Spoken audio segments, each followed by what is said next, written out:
ओम शांति। आज 4 सितंबर 2023। आज की साकार मुरली से बाबा हमें गुण सिखाते हैं ज्ञान का। ज्ञान अर्थात समझ, ज्ञान अर्थात पढ़ाई। जो पढ़ाई बाबा हम बच्चों को पढ़ाते हैं, ये ऊंच पद प्राप्त कराने वाली पढ़ाई है।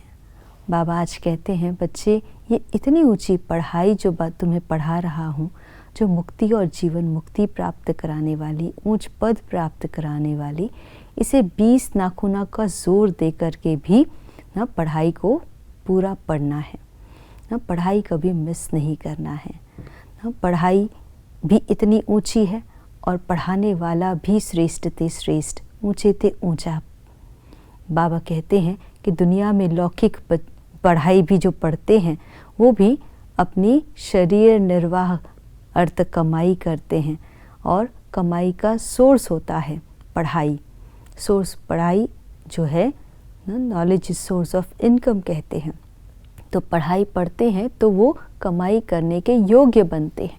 ऐसे ही बाबा कहते हैं, तुम्हारी ये जो पढ़ाई है, ये भी सोर्स ऑफ इनकम है।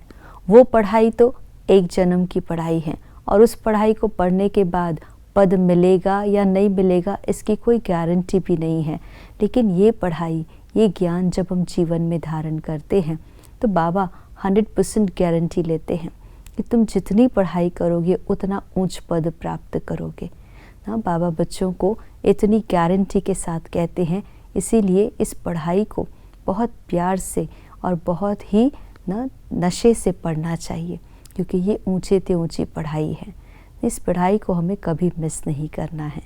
बाबा ने बच्चों को श्रेष्ठ बनने की ये पढ़ाई ना संगम योग पर पढ़ाते हैं, और जो ये पढ़ाई पढ़ते हैं ना, उनकी अवस्था बहुत मजबूत, अचल अडोल बन जाती है ना। जो निश्चय के साथ पढ़ते हैं, उनकी अवस्था कभी डगमग नहीं होती है, वो कभी हलचल में नहीं आते हैं। उनके अंदर प्रगति, उन्नति उनकी होती रहती है। इसीलिए ये पढ़ाई ना जो सोर्स ऑफ इनकम कही जाती है, इस पढ़ाई के ऊपर अटेंशन दे करके हमें पढ़ना है ना। पढ़ाई हमारे अंदर परिवर्तन भी लाती है, पढ़ाई हमें शक्तिशाली भी बनाती है। तो ज्ञान जो है, उसको अगर सिर्फ पॉइंट के रूप में ही रिपीट करते हैं, एक ये बच्चे होते हैं, और दूसरे बच्चे होते हैं कि ज्ञान को शस्त्र के रूप में, शक्ति के रूप में यूज़ करते हैं। तो इसमें दोनों नंबरवार बन जाते हैं। ज्ञान सुनते हैं, उसे सिर्फ पॉइंट के रूप में रिवाइज किया तो वो उतना ही शक्ति देता है, लेकिन उसको शस्त्र और शक्ति के रूप में जब यूज़ करते हैं, तो वो हमारी शक्ति बन जाता है और अचल अडोल बना देता है। तो ज्ञान की शक्ति का प्रयोग अपने जीवन में करें और अपने आप को शक्तिशाली बनाएं। आज के दिवस की यही शुभकामना। ओम शांति।